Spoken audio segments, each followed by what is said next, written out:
Мына ушуну какчы, ушу темирдин составы бар экен да, мына таштачы.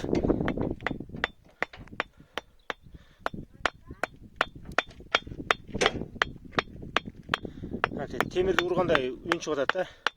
Мына ушул таштын составында 70%тен 80%ке чейин темирдин составы бар дейт да.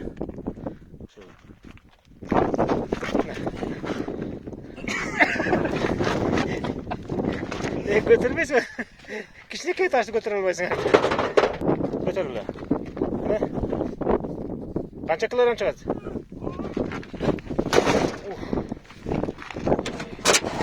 Кичинекей эле таш ушунча болот.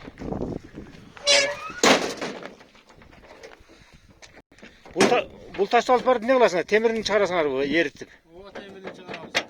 Темирин эритип чыгарышат экен. Канча килограмм чыгат? 50ден ашык.